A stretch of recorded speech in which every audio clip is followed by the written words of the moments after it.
बिस्मिल्लाहिर्रहमानिर्रहीम। सबसे पहले आप ये तस्वीर देख लें, इससे आपको क्या समझ में आता है। इस तस्वीर में देखा जा सकता है कि कुछ जानवर हैं। एक कुआं है, एक बंदर है, एक पेंगुइन है, एलिफेंट है, फिश है, डॉग है और एक और जानवर है। और साथ में चेयर पे एक साहब बैठा है और इन सबको कह रहा है कि फेयर सिलेक्शन के लिए आप सबको एक जैसा एग्जाम लेना होगा और उस दरख्त पे चढ़ें। अगर देखा जाए तो इसमें कौवा और बंदर है वो तो इजीली चढ़ सकते हैं, लेकिन बकाया जानवर वो कैसे चढ़ेंगे। और बदबख्ती से हमारा तालीमी निज़ाम भी कुछ इस तरह से है, क्योंकि बच्चों को कहते हैं कि जो बच्चों की वो सलाहियत नहीं है, मतलब बंदर जैसा सलाहियत नहीं है दरख्त पे चढ़ने की, हमारी तालीमी निज़ाम के अंदर उन बच्चों को भी वहां पे बिठा रहे हैं और इस तालीमी निज़ाम की वजह से प्रोडक्टिविटी नहीं बढ़ रही है।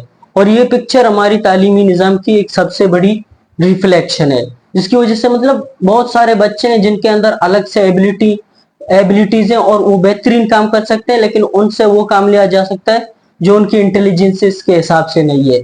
तो इसीलिए वो जिंदगी में नाकाम हो जाते हैं, कुछ नहीं कर सकते हैं। इस हवाले से आपने एल्बर्ट आइंस्टाइन का वो थ्योरी जरूर सुना होगा जिसमें वो कहते हैं कि everybody is a genius, but if you judge a fish by its ability to climb a tree, it will live its whole life believing that it's stupid।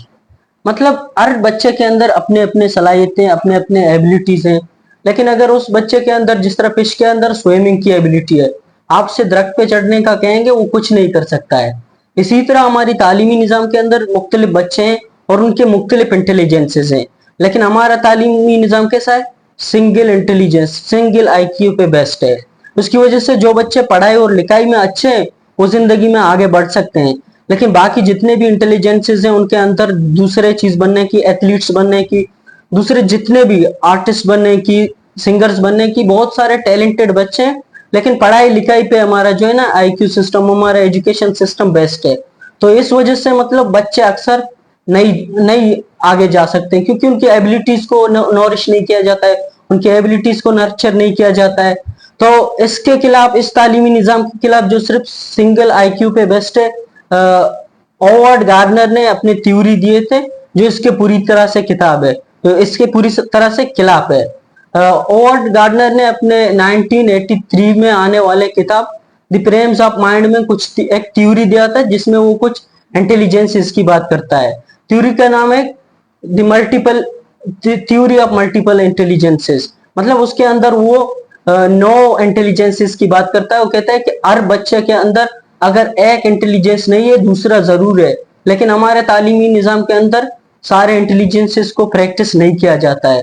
तो वो सिंगल आईक्यू जो सिस्टम है उसके खिलाफ है और नो इस theory में नो इंटेलिजेंस के बारे में बात करता है, जिनको हम यहाँ पे एक्सप्लेन करेंगे ताकि आपको भी अंडरस्टैंड हो जाए कि हमारी तालीमी निज़ाम किस तरह से बाकी इंटेलिजेंसेस को इग्नोर करता है और सिर्फ दो इंटेलिजेंसेस पे फोकस करता है, लिंग्विस्टिक इंटेलिजेंस और लॉजिकल मैथमेटिकल इंटेलिजेंस। इन दोनों पर मतलब पढ़ाई लिखाई और मैथ के क्वेश्चंस, इन चीजों के बारे में तो हमारी तालीमी निज़ाम पढ़ाता है, लेकिन बाकी जितने इंटेलिजेंसेस है उनको जो है ना हमारे तालीमी निज़ाम सपोर्ट नहीं करता है। तो आज के इस वीडियो में हम सारे इंटेलिजेंसेस देखते हैं और ये जो ओवर्ड गार्डनर का थ्योरी है, थ्योरी ऑफ मल्टी इंटेलिजेंसेस, इसको हम पूरी तरह से एक्सप्लेन करेंगे और इससे आप भी देख सकते हैं आप किस तरह से इस थ्योरी से रिलेट कर सकते हैं। मतलब हर बंदा, हर स्टूडेंट इस थ्योरी से रिलेट कर सकता है।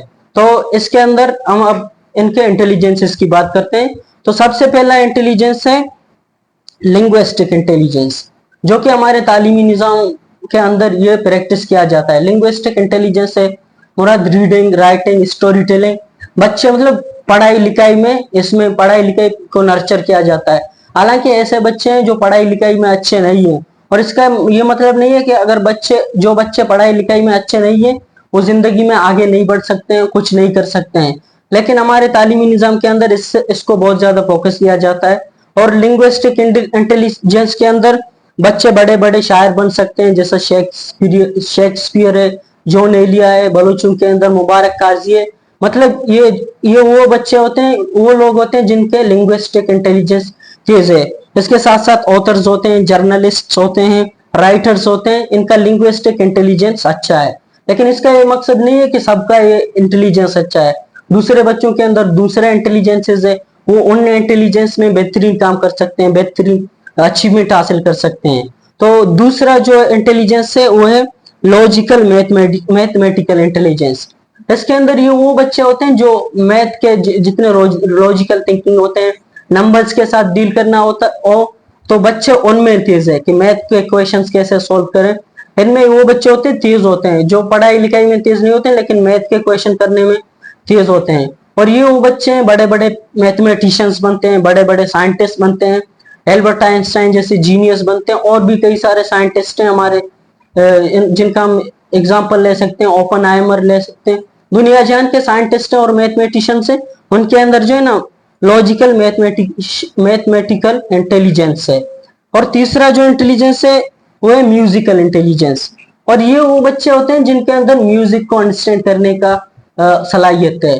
म्यूजिक के रिदम कैसे बनते हैं, टोन कैसे बनते हैं, पिच को कैसे करते हैं, मतलब गाने, बेहतरीन गाने कैसे बनाए जाते हैं, इंस्ट्रूमेंट्स को कैसे चलाते हैं। ये वो बच्चे हैं जिनके अंदर ये इंटेलिजेंस है, म्यूजिक को पूरी तरह से अंडरस्टैंड कर सकते हैं। जिसमें बड़े बड़े सिंगर्स आते हैं, बड़े बड़े म्यूजिशियन आते हैं।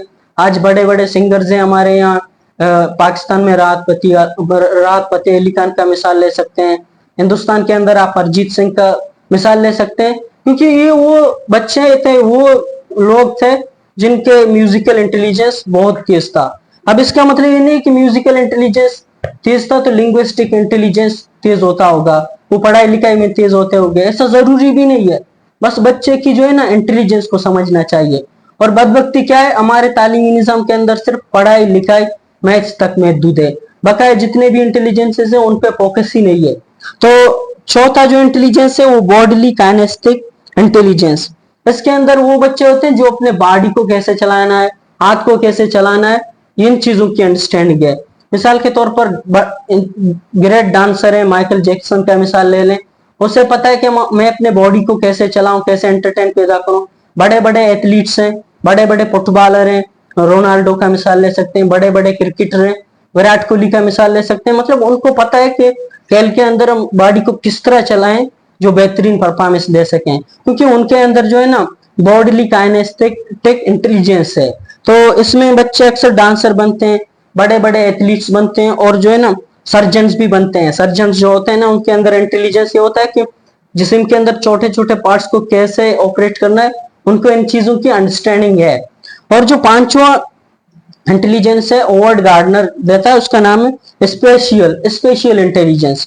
और इसके अंदर क्या होता है कि बच्चे के अंदर जो है ना विजुअलाइज करने के लिए, मैप को अंडरस्टैंड करने की इंटेलिजेंस है, विजुअलाइज करने की इंटेलिजेंस है, डिजाइन बनाने की इंटेलिजेंस है, आर्ट्स बनाने की इंटेलिजेंस है।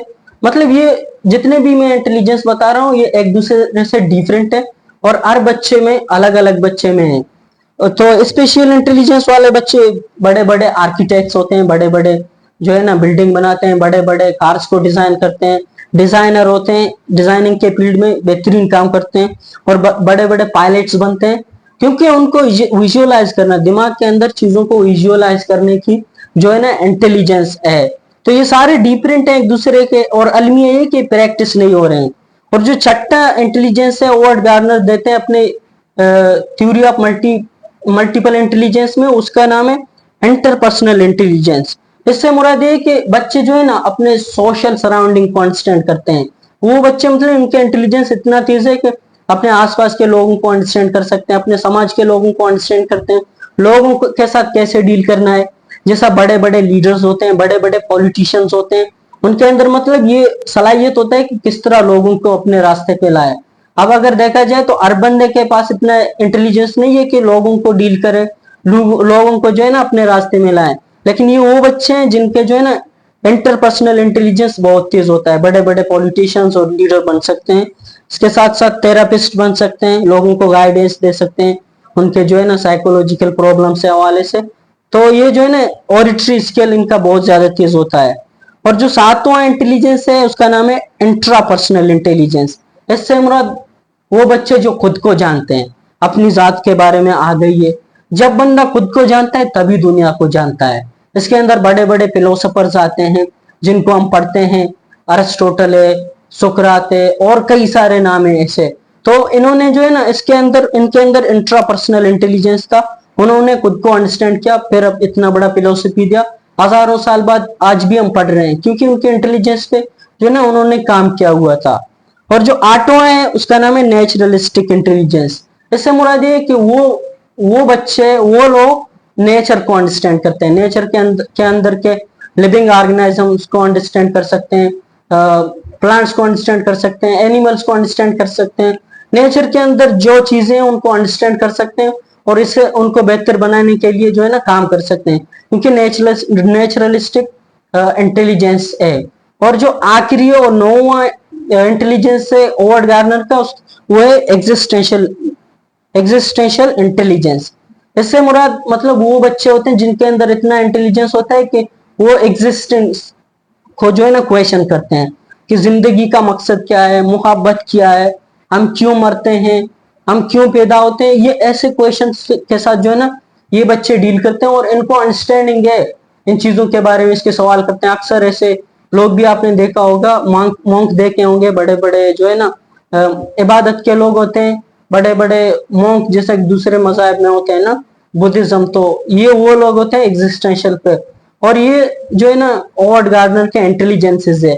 इससे हमें ये पता चलता है कि हमारे तालीमी निज़ाम के अंदर वाकई सिर्फ दो इंटेलिजेंसेस इस्तेमाल होते हैं, लिंग्विस्टिक इंटेलिजेंस, लॉजिकल और मैथमेटिकल इंटेलिजेंस। आज भी हमारे तालीमी निज़ाम के अंदर देखो यही है। बाकी जितने भी इंटेलिजेंसेस हैं उनको नर्चर नहीं किया जाता है, जिसकी वजह से जो बच्चे पढ़ाई में अच्छा है वो जिंदगी में बहुत आगे बढ़ेंगे, बहुत तरक्की हासिल करेंगे। लेकिन बाकी जितने इंटेलिजेंसेस के बच्चे हैं हमारे तालीमी निज़ाम के अंदर बदबख्ती से आज भी ये चीजें जो है ना प्रैक्टिस नहीं हो पा रही है। तो ये एक अलमिया है और मुझे लगता है ये होना चाहिए, क्योंकि हो सकता है हमारे क्लास के अंदर अजीम अजीम एथलीट्स बैठे हुए हैं, अजीम आर्टिस्ट बैठे हुए हैं, अजीम सर्जन बैठे हुए हैं, अजीम बेहतरीन मतलब लोग बैठे हुए हैं, लेकिन हम सिर्फ उन्हें जो है ना एक इंटेलिजेंस को फोकस कर रहे हैं, रीडिंग और राइटिंग को, लिंग्विस्टिक, मोस्टली हमारे यहाँ लिंग्विस्टिक इंटेलिजेंस को फोकस किया जाता है। तो यही है, बेहतर यही है कि हमारे तालीमी निज़ाम के अंदर सरकार हो या दूसरे एजुकेशन के जितने भी डिपार्टमेंट है वो इन सारे इंटेलिजेंसेस को करिकुलम के अंदर लाए और स्कूल के अंदर उनके लिए अलग डिपार्टमेंट बनाए, अलग टीचर्स ट्रेनिंग दे दें। अगर खुद को नॉलेज नहीं है बाहर से लोगों को बुलाएं, लेकिन इनको जो है ना प्रैक्टिस करें, तभी हमारे बच्चे जो है ना अपने असल पोटेंशियल को पहुंच सकते हैं, तभी जो है ना माशरा अच्छा बन सकता है, क्योंकि हर बंदे को अपने इंटेलिजेंस के हिसाब से काम करने का मौका मिलेगा। तो आज की हमारी वीडियो यही है। अल्लाह हाफिज़।